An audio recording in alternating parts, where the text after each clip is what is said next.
Ia, whaatalofa ma whawheloa atu, le paia ma le mamalu, o si o watu no pele sa moa, i le leifo i vaenga o le aso, i le whaupoponga fo i le nei o le tatou, polkalame masani i aso tofi taitasi, le ngaluenga o le leinga mo tangataunga. Si o tatou te talo. I ia lava oe lo mātou atua, le atua lava oe pule ao i mea uma. Le atua mai lava oe le amatanga se ia o i le ngataanga. Le atua o le foafoanga e le ai lava se tasi e tutusa ma oe. E ifo mea uma na e whaia, e alalanga fo i mavivi i ate oe, mea uma lava e whai manawa. Whaafitai mō le nei awanoa matango fie le atua. Ua e tai saunga le muma i ai le soifua si o matou watunu. Ua matou waulia ai ma le manuia le nei fo i aso. I lo walofa ma lo wanga le le. Talo matu inatu ia te oe le amataino le nei polkalame. Whaamole anganga pa ia se i e fesoso ani mai. Whaamatala loto, whaamalama lau upu, o le a fola ina. E ala i fesoso ani mai o le mana o lau o fia. Talo fo i whaamanuia si o matou watu nuu, i le whaafonga ma le whaalongolongo mai i le nei aso. I alu ma le mana lau upu, whaia lo fina ngalo. Ai tu mau pea le vi inga i ate oe, nei se iao o i le whaavavau e whaavavau lau. Amen.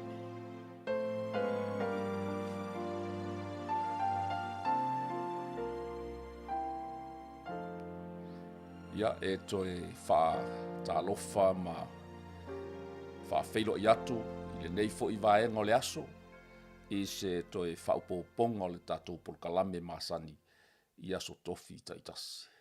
Ma lo le soifua maua, ma le langi e mama. Whaaftai fo i lau tapua inga, sa moa, ina i o tatou tamā ma tina mātutua, mai se fo i o au na tutofi a le atua. Ia vi ia le atua i le nei fo i aso. Mai lava, maunga te tele se ia o ina i whana witi. Tātou te langona whaatasi le anganga whaaftai. Tātou te whaapea i fo ai, o ai ea le tangata le atua wa e manatu mai ai. Whaaftai o lo e tai pea le soifua ma le ola si o matou atunu. Lea fo i wa aulia i ma le manuia le nei aso, a mai se fo i le nei aso whaapitoa o le nei polkalame. Ia fo i pea le vi inga i ate oe lo matou atunu. Ia, o le nā ua tati atu fo i se autu o whaapena o na whaautu ina ai le nei polkalame. E Afua mai Mauga, Manuia o le no. E Afua mai Mauga, Manuia o ainga. E Afua mai Mauga, Manuia o se atunu. E Afua mai Mauga, Manuia o le 𝚗𝗚𝚎 ai mai se le whanau a le atua. Whauawina pea le tatou tusi whaitau, pei o na tatou iai le nawa yaso i le mata upo i se fulma le iwa o le tusi o ngā ruenga.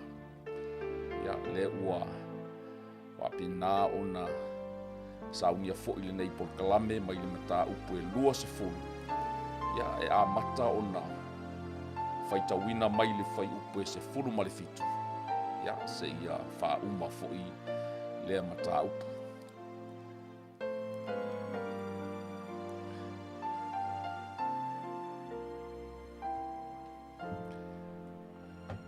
Ngala ua apostolo o lona mata upu e lua se fulu, ia e fia whaitawina mai le whai upu e se fulu ma le fitu. Ia se ia wha uma fo i lea mata upu. O loo wha autu ina le vaenga lea o le nei tusi, o le launga wha maa vaia Paulo i toe ina o Efeso. Talitonu foi i le nei fe au po nei fo i apo inga, po le nei fo i la unga whaamāwae le apostolo Paulo, o lo fai whaapitoa i toi ina o Efeso. Tali tonu foi, o i o le a fau mai ai, se manatu po se fe au tāua. Ua whaautu ina ai le nei por kalame whaapitoa, a o lumana i ai, le whainga whiriwhilinga si o tātou watunu. O wau o tātou mautinoa, a tonu masa o le tātou whiriwhilinga, a whaia ma le whaalango i le atua lau whiriwhilinga. O na manuia i leo le nuu, e Afua mai, ini tai e whapena o na e whiriwhili i ai. Ia e whapena o na avea ma tai o Samoa, mo atai au. Wa awina tu foi e ia nisi nai me leko e oi e Efeso e a ami to e ina o le ekalesia. Wa o mai i latou ia te ia, o na whai atu lea o ia te i latou. Wa o tau iloa talu le aso na o fato a saua i Asia. Na o au auna i le alii ma le loto maua lalo lava. Ma le tangi tele o loi mata, ma whao so songa na o ia te au, ona o le tau pule pulenga a iutaia. Peifo i ona whaamalo si pea ma a watu pea i le nei tusi whaitau. Ai sea lava ua ina i nai lava le apostolo o Paulo, pe ua matuā a ngau le loto le apostolo ina ia mo moli pea le nei fe au o le tala lele. Le foi e ui lava i ti ngā ma whainga tā o tau pule pulenga ma sauanga e o i le nei apostolo. Ai le i whaavai vai e lava lona whinau ma wai pea ina ia manu malo in pea ni a nganga se tele mo le malo le atua. E tele ni vaenga tā ua whapena na oto mai to tonu le nei tusi. Pe ona manatu le apostolo ina ia toe ave lava lana fe au whaamalosi lea i toe ina o Efeso. Ai le i toe fo'i atu o ia i Jerusalema. O le vaenga mua, whamai le apostolo na au auna i le alii ma le loto maualalo. Tali tonu tasi lea anga waa pe tasi le nei vaenga tā ua i so se taitai, so se tangata ua filifilia, po se tangata fo'i ua tau toe ina, po le ala wale tūlanga e avea i oe ma taitai o ainga, taitai o nuu, taitai o se atu nuu, taitai o le ekalesia. Tasi le nei mea tā ua e ta tau na matua i wha tā ua i tātou, o le auna ma le loto maualalo. Amen. O le auna ma le loto maualalo. Pei lava ona moanga ngana ai le telefo i o taitai o lalo lava e sa ili ai malo. O le vaenga mua le na e fia whata ua i apopo inga po le launga whaamāwae le apostolo na whailoa i toe ina po taitai o Efeso. Ia utou au auna, peifo i ona au auna mai lava i le taimina o wo mai ai. Sa au auna lava i le atua ma le loto maulala. E ui lava i whao songa na o mai atea. E ui lava fo i tau pule nga leanga a iutaia na whai aha o woti ai. Ai le i mawhai ai o na wha maua lunga pe tali atu le apostolo i se upu e tasi. Fa mai na le auna ma le malingi o loi mata, ma le loto maualalo. Amen. Li ia le atua. Vaenga lona lua e fia whaataua ina i le launga a le apostolo. Ma mai le whai upu e lua se fulu. Ma loo le ina tia se mea o ngā ina ne i le whailoa atu. Ma o atu i ate o tau i luma o le nu. Atua fo i lea fale ma lea fale. Amen. O le mānaia lea o se taita. E le ai se mea e nātia. E le ai se mea e whaaliloina. E wha malama mea uma. E wha iloa mea uma. ina ia manino tangata uma. Manino tangata o le ainga pe a whaapea oe o se taitai o se ainga. Manino le tu malo pe a whaapea oe o se taitai o le tu malo. Manino le ekalesia ma malama mea uma. Pe a whaapea oe o se taitai o le ekalesia. E whaapea nā fo i se atunu. O se taitai le lei. O se taitai e alofa i lona atunu. E whape nao na whamalama lama e le ai se mea e tasi e nā tia ai whamaia e whaai loa mā o atu i luma o le nuu e o lawa fo i lea fale ma lea fale. Amen.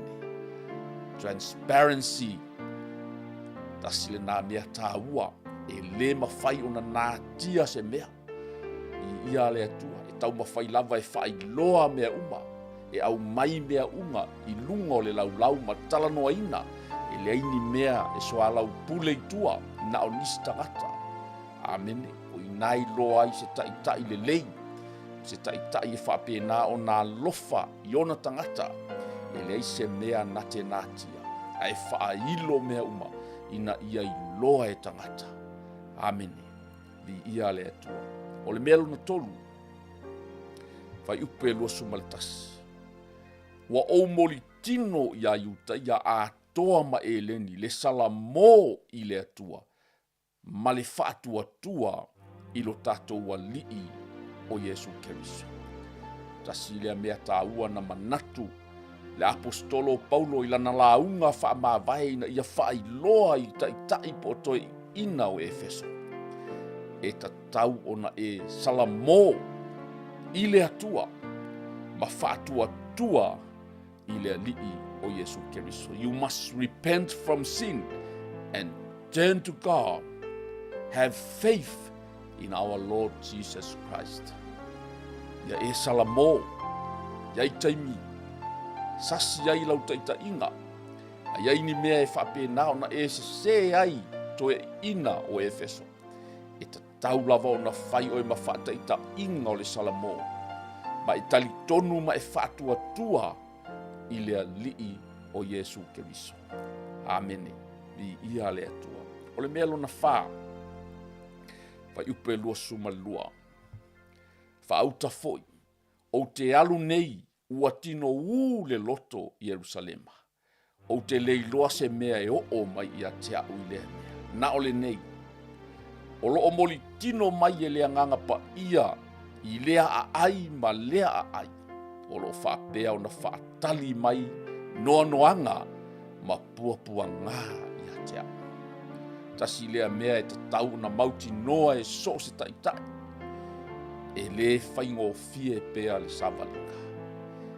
E iai le maatui ma le maangao, ma le maa whalawea au.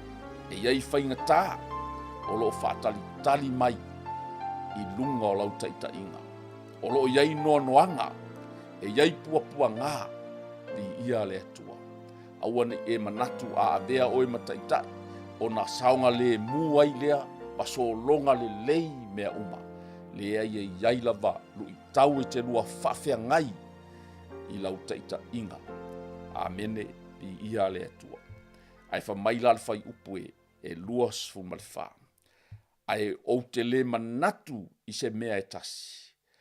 O loo lava o la foi, o te le nau iai, se ia o wha uma loo moe male oli oli. A toa male whaiva ua o maua mai le alii o Yesu Keriso. O te moli tino atu ai le tala le lei o le alofa tu noa o le atua. A o mai whainga tā ia, a o mai noa noanga ia, a o mai puapua ngā ia, a o oe o se taitai mata. I ia le atua, e te tau lava, o na awane i e manatu ia puapua. A ia whape nao na tu inatu pea lo wola i le atua. Ia e nau pea ina ia wha uma le vala au a vala au inai oe e a vea mataita. Malitala Paulo, o te momoe o te nau pea o te momoe male oli oli ina ia wha uma ina le whaiva ua o maua mai le ali. Amene. o lona winga so se tangata taita.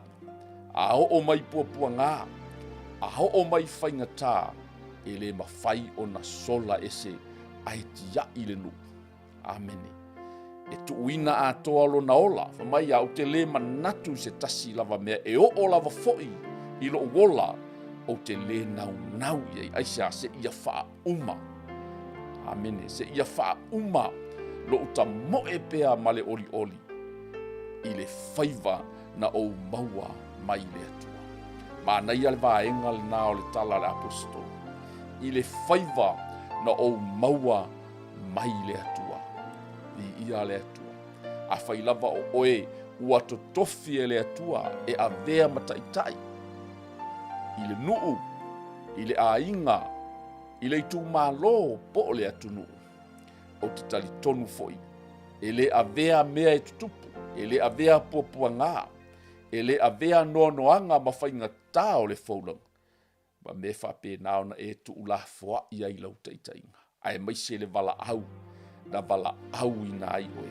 Ai te mo e pea ina ia wha uma. Ina ia wha tau nuu pea. Le whaiva na e maua mai le atua. Po o le whaiva, po o lau to whinga. Wha taitai na wala au ina ai oe le atua. Amen. Ni ia le atua. Finish the work assigned by God for you. Ia e wha uma le ngaluenga na to tofi ai oe e le atua. I ia le atua. Belo na ono, maua le fai upu. E lua suma le ono.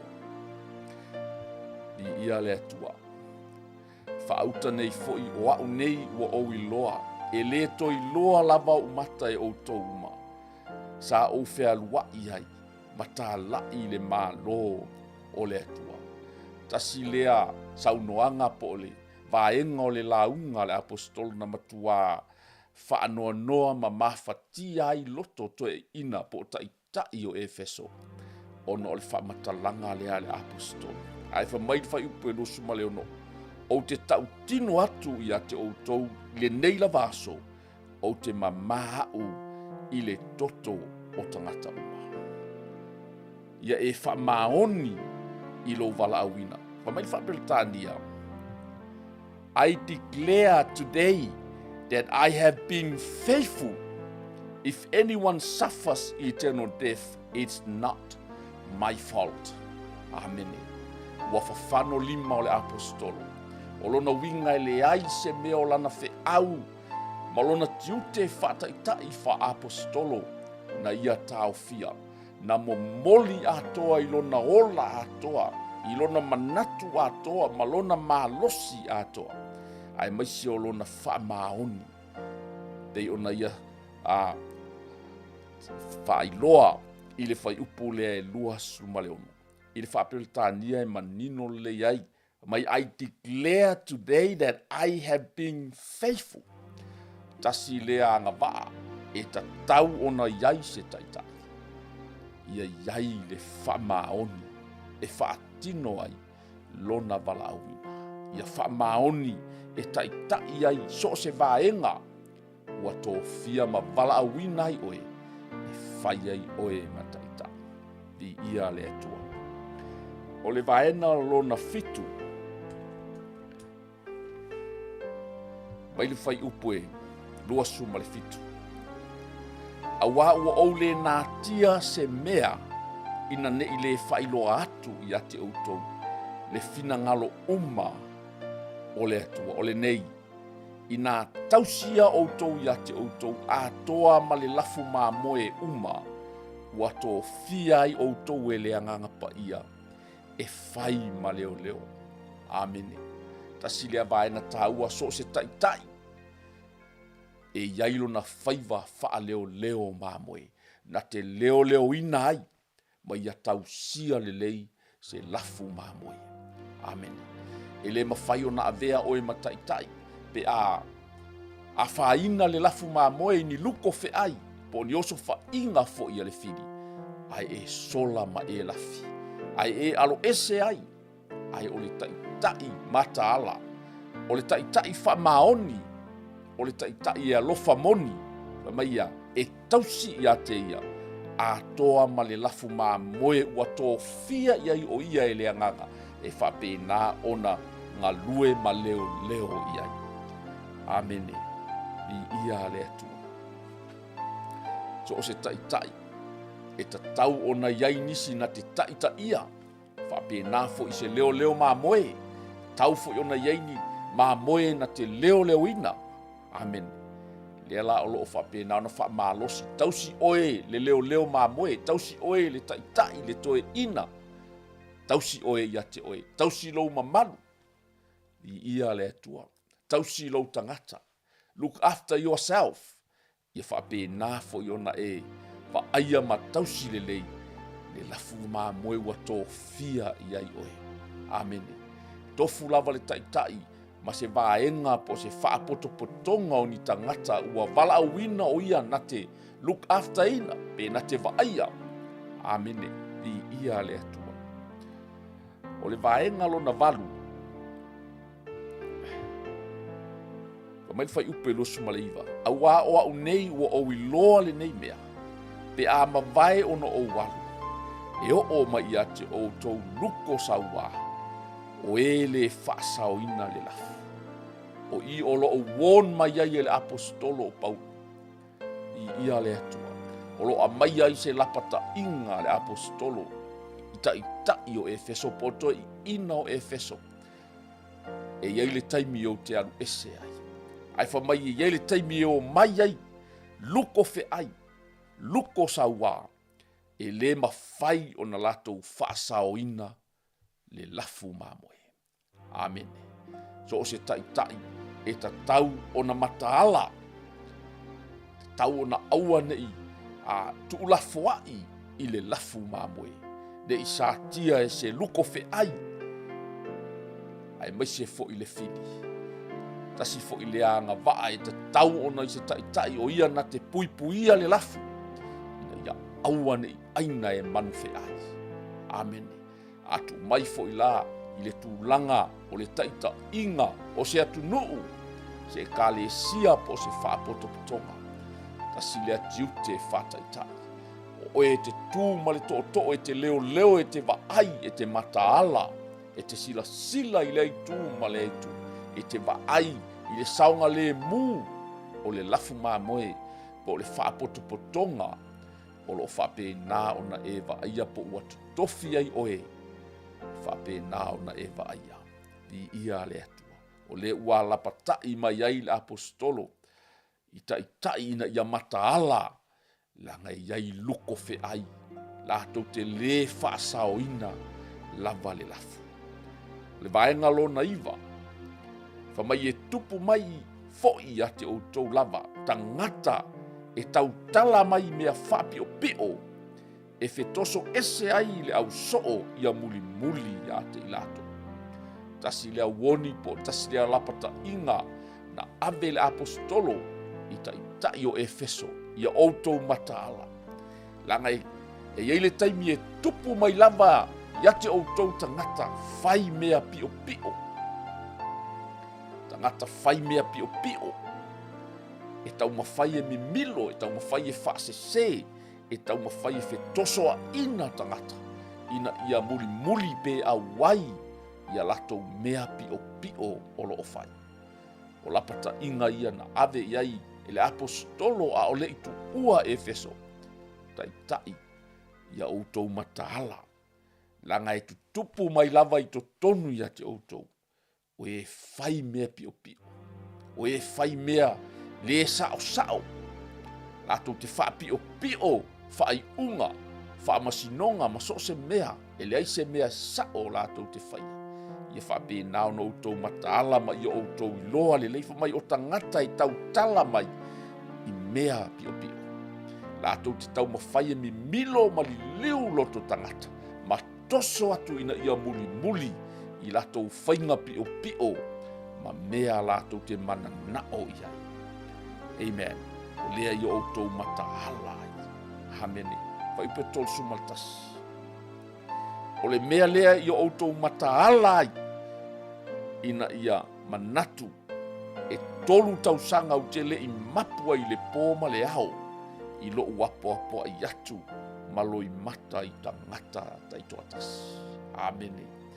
Le ua whapena o nā popo ai maina i outou mataala matatalo ona o luko fe aia, ona o le au whapio pio ia, ai ta tau no outou iloa ina, tou mataala ma tou mai tau lelei, mea e whapena o no sofa ia ai le lafu mamoe, o lo e taita ina, pe a whapea o oe o lo a whiriwhilia e a vea ma taita. Ia le atua, o le mea lona sifuru, o lo maua le whai upu e tolu suma le lua. O mai o lea, le au soe, o te tui natu o tou i le atua, ma le upu o lo nā lofa tūnoa. O lena te mawhaia o nā tiae ia te outou. Ma fōa i atu ia te outou le tofi whaatasi ma i lātou umalava. O e ua whaapa ia ina. Ma anaia te lelu i tau lea. Ma le whaamalosi au lea le apostolo i taitai po toe ina o Efeso. Ia tui nātu outou i le atua. So se taitai e te tau lava o na ofo ina lo na ola i le atua. Amen. Whamaia tui nātu outou i le atua ma le upu o lo na lofa atua. Tuina lo wola i le atua, tu ulo tangata i le atua. Ina ianga le leima i le atua e tai ia te oe. Amene. Ma ia whape nafo i ona tuu oe i le upu a le atua. Muli muli i le upu a le atua, whai tau le fionga pa ia le atua. Ina ia e malama i e taita ina ai oe. Ma ia o le upu o lo nā lofa. Whamai o ia na te mawhaia o nā tiai. A tiae i a te oe. Amene. Le aise tasi e te alu i e te maua i le malosi. E te maua i le whaasinonga, le whaasinomanga tonu o lo walu lava i le atua. Tu ulo tangata i le atua. Whaamua mua le atua. Ai maise le upu a le atua. Awa o ia nā, o le upu nā e ati na e ai oe e pio rai oe ina ia e malosi. Ma fōa i atu i ati oe le tofi, whaatasi ma le aupa ia. Amene vi ia le atua. Tasi le nā mea te tau i so se taitai. O na ofo ina, lo na ola mo le atua. Nau i le atua, sa ili i le atua, wala au i le atua, wha moe i le atua. Ta talo i le atua. Awa o ia, na te mawhai o nāti na e oe. Aleluia. Ia e mawhau fo i ma e sa ili i le upu a le atua. Ia whaapea lava o oe o se tanitai. E te awa ma e matau i le atua. Wa mai ati na e ai o tou ma fō wai atua ia te oe le tofi. Whaatasi ma e ua whaapa ia ina. Amene. Tasi lea vaenga tā ua. So se tangata e ofolo na ola i le atua. E la vea i ma le ola. Whaapa ia ina le ola vavai ese. Amene. Vi ia le atua. For those he has set apart for himself. I la toua vavai ese po ua whaapa ia ina. Mo le atua. Vi ia le atua.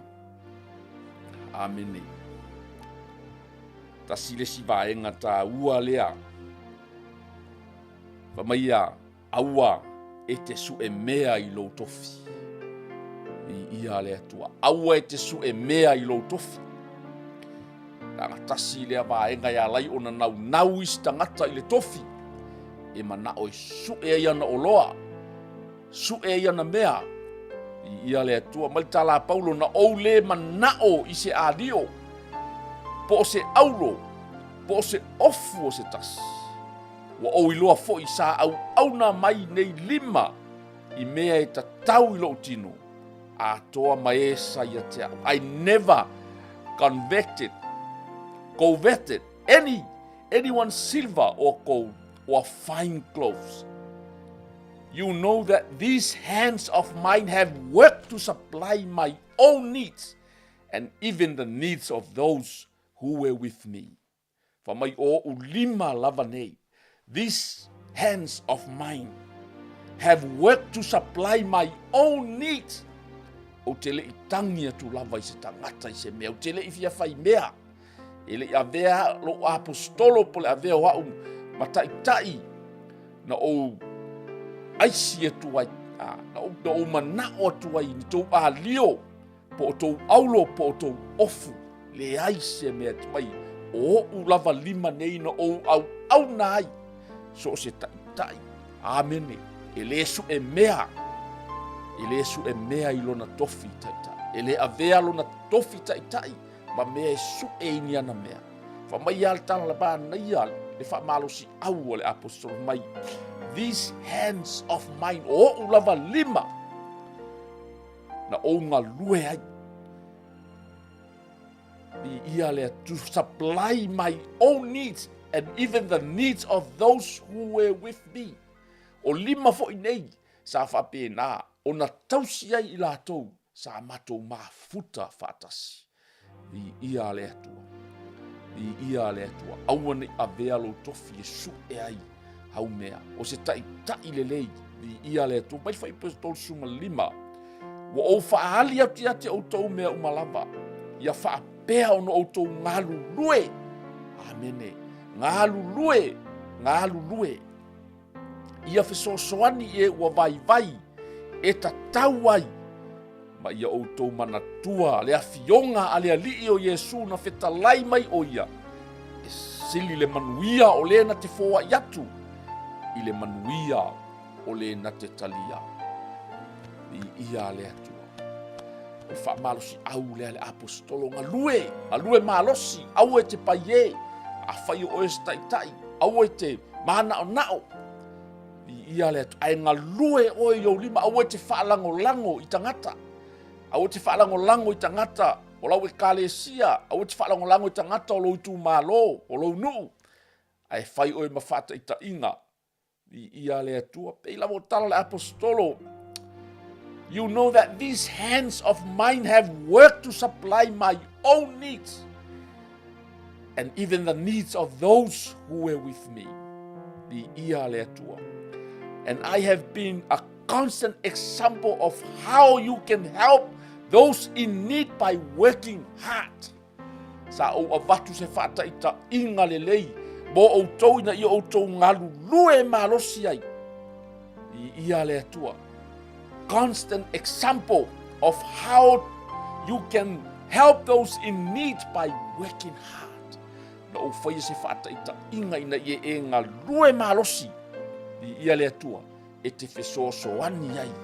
Ia I lātou o loo mana o mia le fesoasoani. Ia le atua. Ma ia e manatua. Amen. It is more blessed to give than to receive. E sili le manuia o lena te foai. Ilo o lena te talia. Ia le atua. Amen. Ia, ma le fai upu e tolsu ma le ono. Ma le fai upu fo I lea. E whapena o na au I le tatou por kalame I le neipo. Ua mawai atu ia upu. O na to atuli lea o ia. Ma ta talo whaatasi ma I latou. Amen. O le ki lea e ta tala I mea uma. So se tai. Amen. E ta tau o na iei se taimi. E to atuli ai. E tuli vai ai luma o le atua. Ma ta talo matangi luma o le atua. Ina ia au mai le whaasino manga. Ina ia iei le puipuinga. Ina ia iei le whaamanuyanga. Ina ia iei foi le whaamanga longa le atua. Pe a iei taimi e sasi ai le fōlaunga. Ia le atua. O na to atuli le o ia mata talo whaatasi. Amene. O se ata manino fo lea. Ma le matanga o fio ni tai. E loto whaatasi. E ngā lulue whaatasi. E ta talo whaatasi. E loto whaatasi. Amene. United we stand. And divided we fall. Ia le atua. O le loto e tasi. To atu tuli whaatasi o ni tai. Mata talo whaatasi le atua. O le manuia le nā. E tō mai langi. Awawa sila mai le atua ni tai e whape nā. O na tui nātu. o lātou tangata. I tai e whaamoe atu i le atua. I tai e ava mamatau i le atua. I ia le atua. Tai e ngalu lue malosi. Ina ia fesoasoani ai i tangata vai. I ia le atua. Tali tonu foi. O le ala lea e filifilia ai tātou e whai matai. Ina ia o mawhaasafua atu le manuia o le atua. Le manuia o le ele ma le whanua. Ina i tangata 5 vai. I ia le atua. Ia ona o le tātou taimi whaatulanga ina e tasi le tūla. Ia leo tali tonu ai. Ua whaai ua i ma le tātou. Porkalame whaapitoa. Ile nei aso tofi. Ia e whaape nā foi ona. Whaia whaapitoa le nei autu. E whesoso ania tuai sa moa se uatu no pele. I lau filifilinga. Moni tai e tula i mai. E tau ave. Le fua o Samoa. I le si 5 tausanga. Whamai ale apostolo. E feso. Talu lava no o mai i. Sa o au auna. Ma le loto maulano. Amene. I ia le atua. Sa o au auna. Ma le loto maulano. E lai se mea tasi no o nātia. Sa o whaali mea uma. E o lava i lea fale ma lea fale. Sa whailoa lava mea uma. E feso. Na matua i o whaamalosi lava foi. So o se tasi e anga sala i a matua whaamaua lalo. Repent from sin and turn to God. Ai li liu i le atua. Ma whaatua tua i le maliu o Keriso. E mama ngalo ai. Jail and suffering is ahead. O lo whaatali mai noanga ma whaingata i le ala. O lo whaatali mai puapua ngā ai aua e te sola e se ai. Ia whauma le wala au o le tōwhinga na avatu e le atua e whai ai oe mataitai. Ia e whamaoni i lo wala auina. Vi ia le atua. Tu inatu oe i le atua. Ai maise o lana upu. Ma le fe au o lona lofa tūnoa. I ia le atua. Ai sea, le anga o ia na te mawhai o nā tiae outou. A tiae ma whaamalosi au i ate outou. Ma fōa i atu le tofi e le pala mo outou. Aua e te su e mea i lou tofi. Vi ia le atua. Aua e te su e mea i lou tofi. Pe ona moli maula apostolo o 5 lava nei. Sa o ngā lue ai e le ngata boa. Ai maise fo i lātou sa matou whātasi. These hands of mine have worked to supply my own needs and the needs of others. Vi ia le atua tō anga e ngā lue. Se o soani ai i nei a inga 5 vai. So se tai. E mamao lana tō whā, e loloto lana utanga, e vava ai i nei tangata 5 vai. O lona i tū mālo, o lona nuu, ma lona atu nuu. Ina ia whasafua atu e le whasoa. Amene, vi ia le atua. Mana tua le fionga a le ali. E sili le manuia o le na te foai. Ilo o le na te talia. Ua mawai atu ia na upu. O na toa tuli lea oia. Ma ta talo whaatasi mai lātou i le atua. Tamā, whaafitai mo le au whaapitoa ua e au maia. E tā pena i nai. I mātou wa avea mataitai. O nuu. O atu nuu. O e kalesia maainga. Whaafitai lo whaamalosi mai. Whaafitai lau upu te talo le atua. Aua nei fo i fua. A ia matua i o i tutonu. O mātou loto. Ma o mātou wanganga. Ina ia avea ai i mātou e o ta ua o taitai. O ta mā. O ainga. O pule nuu. Taitai o nuu o matai. O e o le a avea mawhai pule. o Samoa. Ai mai se fo'i taʻitaʻi o le ekalesia. Talo le atua ia o ia i lau upu. Ina ia mātou ngalu lue ma le malosi. I ngaluenga o mātou lima. Se i whaasafua le manuia mo na i o mātou tangata. O le talo whaafetai le atua. Whaafetai la ua fionga. O le sulu ma le malamalama.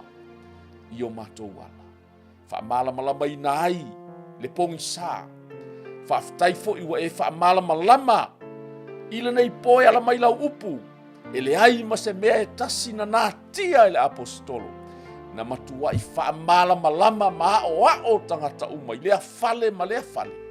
Ina ia manino i lau wafiong te talo fo i tamā. Ia whapēnāta i tai o Samoa. E o le a filifilia. Ia lato whai loa mea uma awane i ai se mea tasi e nātia.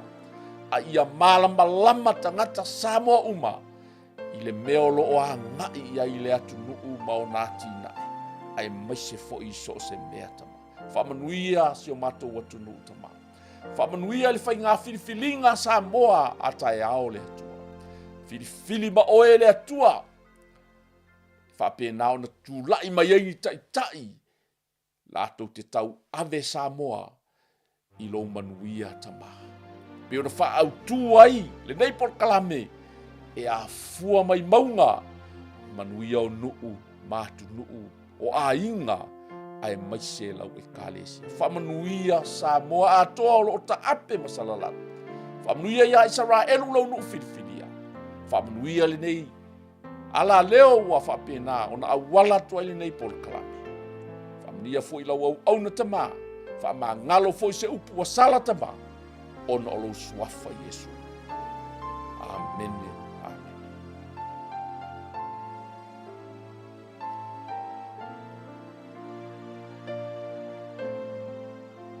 Ia le atua, ia o se por kalame whaapitoa lea, ia o saunia foi whatapena ai, lau whainga pālokta le aso atai au. Ia le atua. O lau filifilinga la nei, e manuia ai tā ua Samoa atai au. Filifili ma le atua, filifili ma le poto, aua ne i filifili ma le fia whaimea. Peila vo le whamalosi a pau. Amen. O te lei, ma na o atu lava i se mea tasi mai ate otu. Ia mamao le whautanga, sila mo atai au, ma le manuia o tupulanga whai mai o Samoa. Whamanuia tele le whai ngā pālota, i le aso atai au Samoa se watu no pele. Matou tapuai ma te talo atu, ai a whai a pea le filifilinga le atua. Ia le atua. Tātou toi whilai fo i nawa yaso pe apule alofa le atua mo le temine. Whātou wha soifua ia. Le pa ia ma le mamalu o Samoa.